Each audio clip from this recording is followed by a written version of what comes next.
Hey everyone, it's Rebecca. It's been a little while. My office/studio got a little too chilly over this Pennsylvania winter, so I had to stop using it for a little while. But it was really good timing. I had a little bit too much on my plate, so it freed me up, and so here we are. I'm really glad you're here. I wanted to share some information with you about the immense power of our thoughts. And I know I've covered things about our thoughts and how they create before, but I've noticed that we're good at getting this intellectually, but often we're not really it's not hard, it's just that we're so conditioned otherwise that it can be a thing for us to stumble over actually applying this and making it something that is our everyday doable way to live. So, of all the things that we could talk about, this is the most valuable. And I'm not claiming to be a master at this. We teach what we most want to learn, right? And so I'm always learning and expanding and finding new ways that I have not been applying this, that I can now apply it.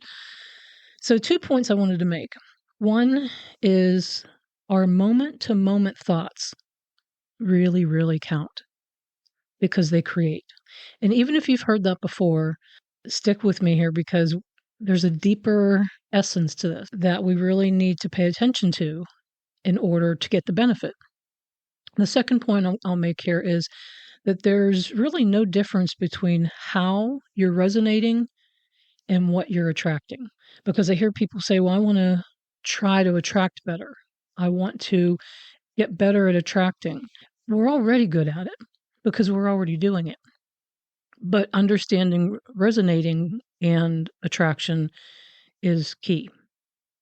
So back to number one, your moment to moment thoughts and beliefs are a really big deal because they literally become your world. In Abraham-Hicks teachings, Abraham says, when we think any thought for 17 seconds, 16 to 17 seconds, another thought like it starts to form. And when we keep that momentum for 68 seconds, just a little over a minute, things in our world are now shifting and changing. The thoughts are starting to become things. So just that little teeny bit of time. And this is what I want to draw attention to here because, of course, we're thinking all of the time. So for 68 seconds, as you get out of bed in the morning and make your way, say, to the bathroom, what thoughts are rolling through your mind that you're not even paying attention to? Because they count. They're making things happen. So as soon as we wake up to the time we go to sleep, all of that stuff that's rolling through our minds, whether we're saying it, verbalizing it or not, counts. So be easy about this, but pay attention to what's mindlessly going through your mind throughout your day. Because I've been doing this for a while. And when I first started doing it, I caught myself thinking thoughts that were not helpful and that were not creating well for me. But, they're just the thoughts you don't really pay attention to as you're walking through a store, as you're cooking your dinner. Even the things that we joke about, they may be funny, but they may not be helping what we are actually calling in to our real experience. We're going to get some essence of that stuff. So, are you thinking about maybe traffic before you even leave your house? Are you expecting the traffic? Dreading it? Are you thinking about how you're aging? Just as you walk across a room, especially maybe when you get up in the morning or when you look in a mirror. What's the story you're telling yourself there? Will you find yourself, if you pay attention for a little while, will you find yourself thinking more about problems than solutions? Because, we have to point that stuff out, right? No, we really don't. Not for more than a second or two. Of course, we're going to see a problem, but we have to get off of it because the solution isn't in the same vibrational space. Are you thinking about, or do you tend to think about what could go wrong? This is a common one for people. People are very quick to point out what could not work out or what could go wrong because, we should be careful, which is not helping. It's not helping. Do you have a tendency to look at what already is seemingly wrong? Do you point out the things that aren't going well about your day? Do you tell people about them, or do you tell them about the good things that happened? When you come home from work or an experience, do you pick up the phone? Do you talk to somebody at your home and tell them about all the things that didn't go right that day? Or is it your tendency to say, oh, let me tell you about this. This was great. This worked out. That went really well. Most people have been taught, conditioned to be complainers or to be regurgitators of what's not working out, what's not going well. Are you dreading winter or a humid summer before it even gets here? Have you been taught to live by Murphy's Law, which means the grass is greener on the other side, or that the other shoe is always going to drop? Just wait for it. Because, things can't just keep working out well. Something has to go wrong at some point. Do you watch your physical body in a way that you're watching for things to go wrong? Are you being attentive to what's not going well or what could potentially not go well?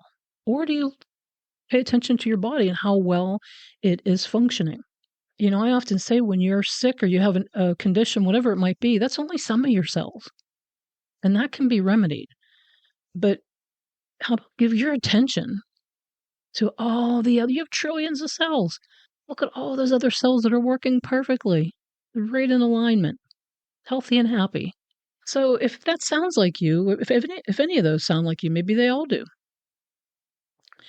And I'm not saying that we should never do any of that. That's helpful here and there for a little bit until we get our clarity. But if we can form habits, and what that means is if we can be attentive for a little while until new habits are formed, instead of having the knee-jerk reaction to automatically point out what isn't going well, if you can, even little by little, catch yourself and redirect yourself to look at what's going well, that will become your new habit, which means your life will continue to improve as you move along with this. Because what you're thinking about all day is like a preview of some version of what's coming or repeating in your life. I was listening to a talk by Neville Goddard recently. He's very, very, was very interesting. A little bit hard to listen to because of the accent and just because he's very teachy and monotony, I guess, and monotone in the way he talks, but really great stuff. And he said, the ability to think is your most powerful tool. Now, we know that when you mix feeling with thinking, that's the ultimate power. And he talks about that sometimes as well. He says, he points out the power of focused thought by saying, to think effectively, you must direct your thoughts with purpose. And then he makes a really good point. He says, a scattered mind achieves little. Imagine a beam of light. When diffused, it will illuminate a room. But when focused, it becomes a laser capable of cutting through steel. So what a good analogy for our, just sort of diffused thoughts versus if we really focus our thoughts. He says your thoughts are the same. Focus them, and there is nothing you cannot achieve. And we hear this said in so many different teachings over the years, especially information that's being translated from the other side, which is most likely what he was doing. But then, we've been conditioned, we've been taught, well, not everything. I mean, not for me anyway. But it's been said over and over and over again. Your thoughts are just like that light. Diffuse them or focus them. Because when we do focus, when we're paying attention, there's nothing that we cannot achieve. And I think we have to repeat that to ourselves until it finally gets in our brain or our somewhere that we actually will truly believe it. Because we can't just logically understand it. We have to get it at our core. So he says, begin with a clear vision, close your eyes, and see the life you want to live. Not in the future, but see it and feel it right now, as if it's right now, it's happening. It is. It's a thing. It's here. And it feels to me, when I started doing this, it feels a little, because I'm such a truth person and I look at reality, it's been a stumbling block for me over the years to pretend like something is real when it's not, because it seems silly to me. But the more I've learned about this over time, it's silly for me to think that way, because we have got to resonate with what it is that already exists. It just doesn't exist in our seeable, tasteable, touchable reality yet. But this is what really helped me. It does already exist. So you're not thinking about something that isn't existing. You're becoming one with, or tapping into, or resonating with something that does already exist somewhere in the dimensional stuff. What Abraham calls your vibrational escrow account already exists, but you have to be in that same energy of it for it to be on this planet with you, it to be seeable by you, to be touchable.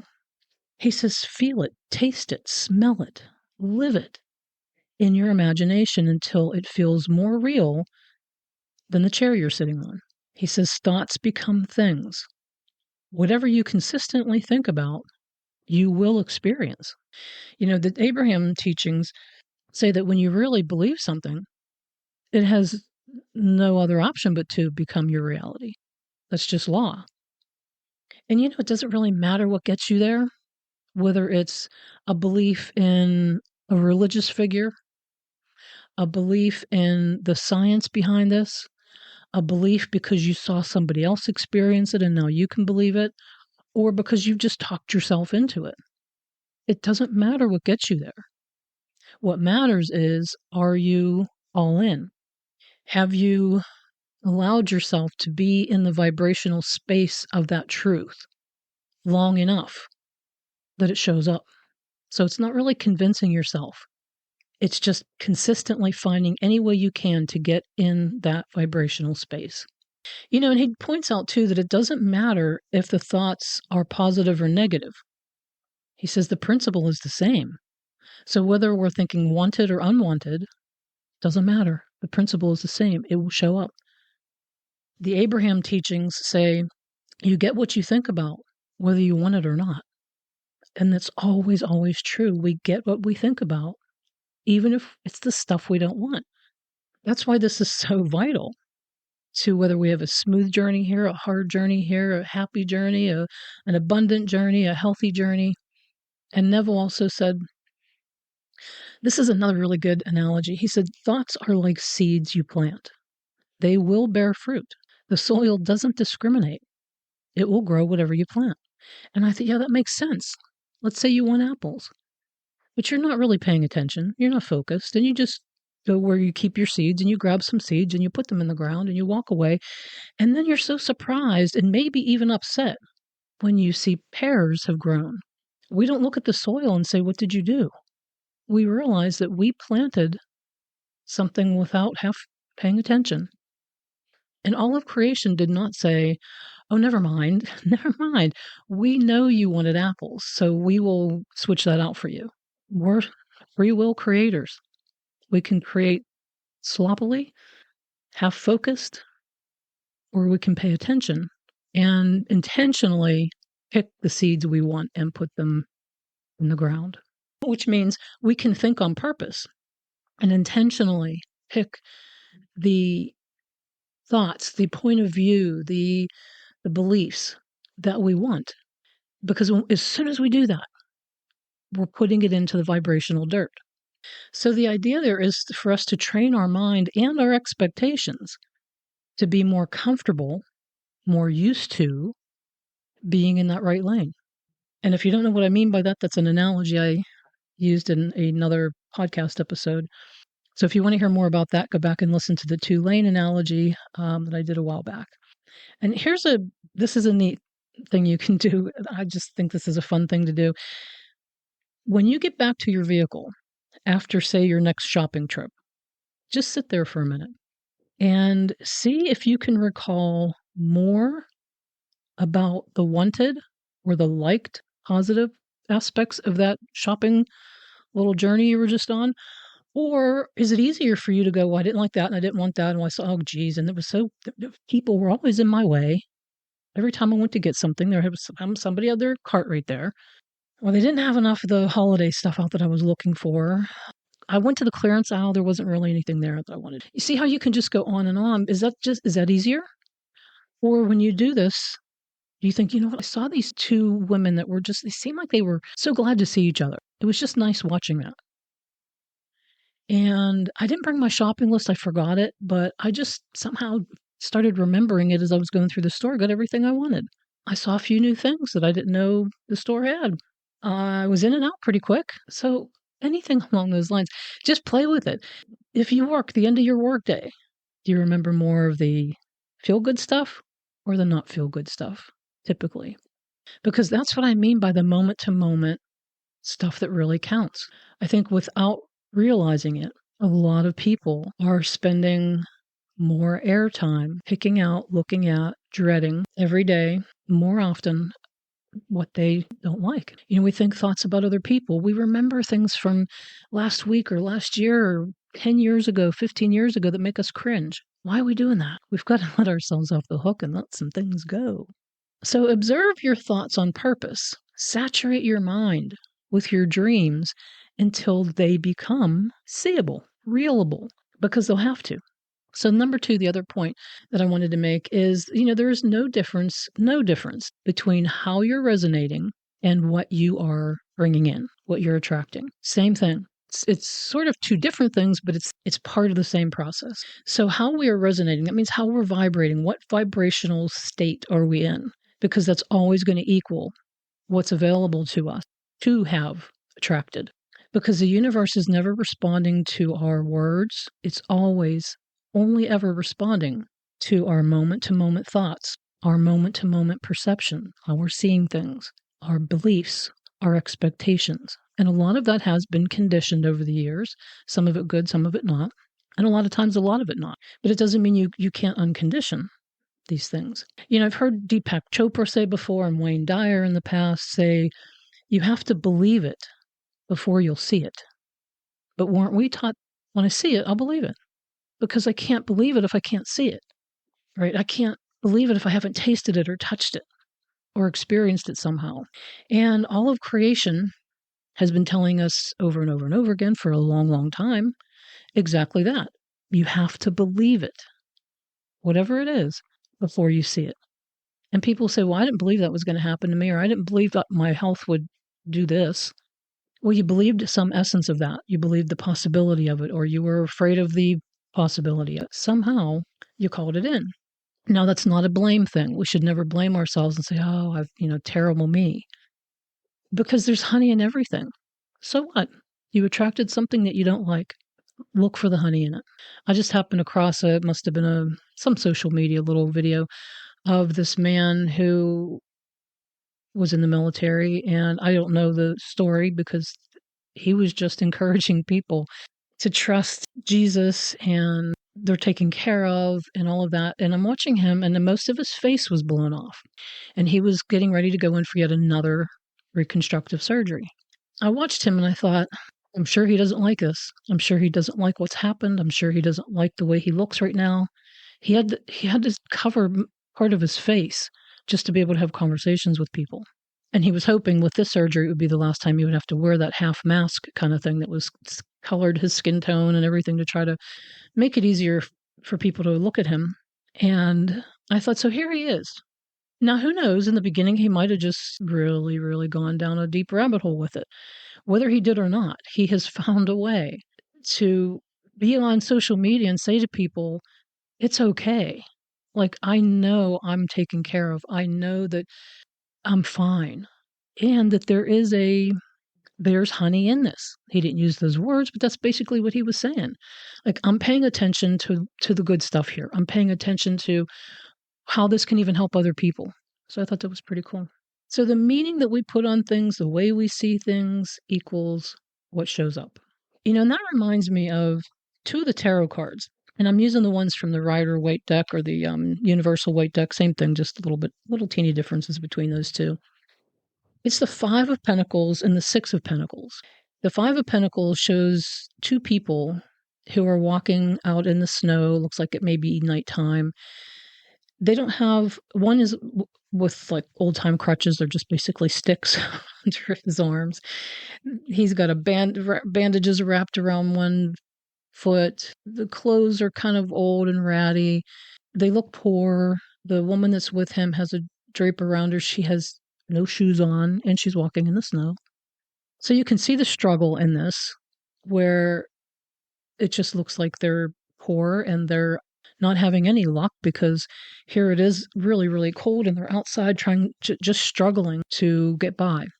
When right behind them, you can see the stained glass window that has these five pentacles. And the pentacles are about material things. And it's a beautiful stained glass window. So there's this abundance and this opulence and this beauty right there. Neither one of them is looking at it. They can't see it. Even if they know it's there, it's not for them. Not in their minds, it's not for them. All that good stuff that's there is for somebody else, because that's not their reality.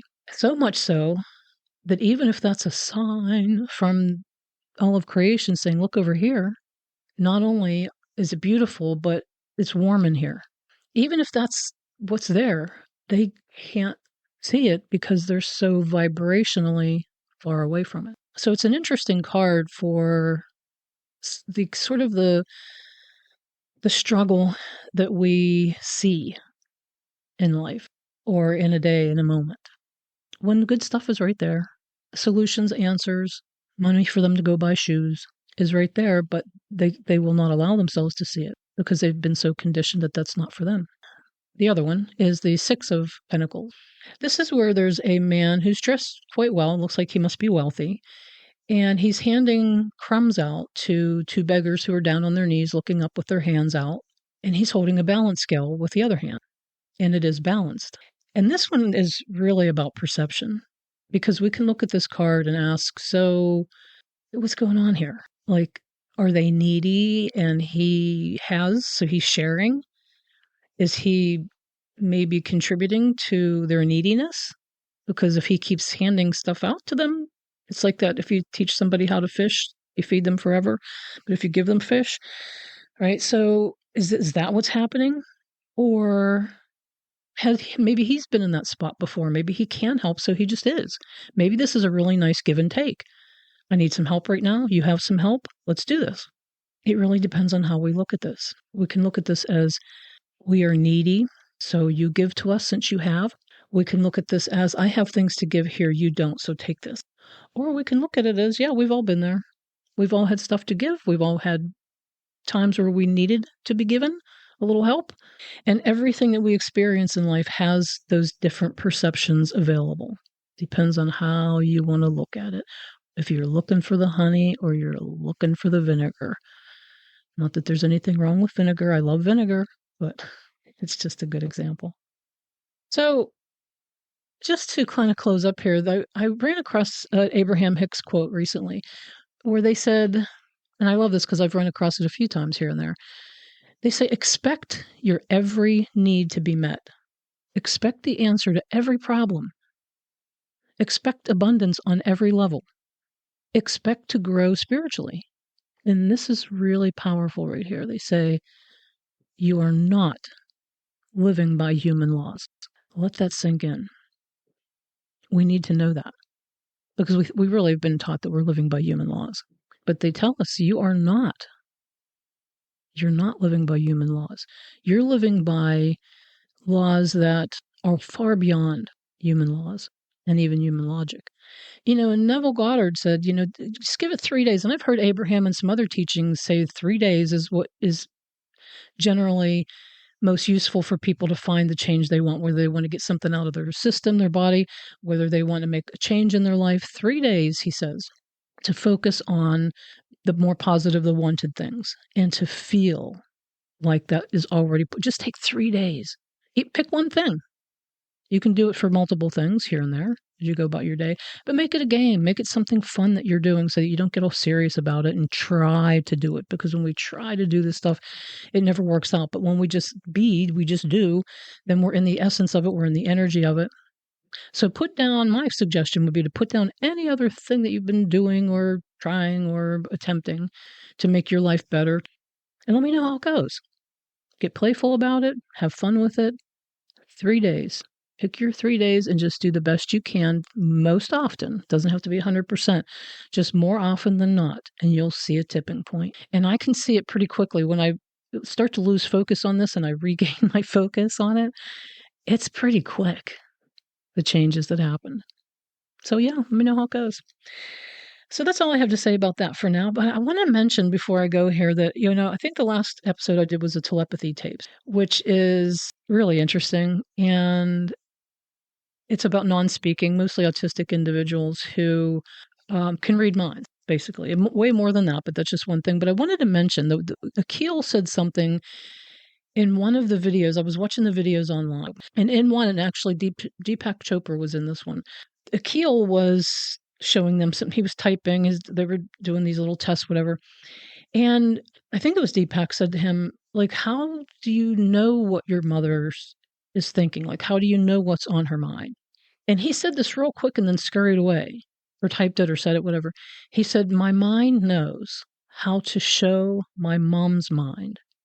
And I thought, oh, that got brushed over really quick. There's something to that. There's something there to unravel.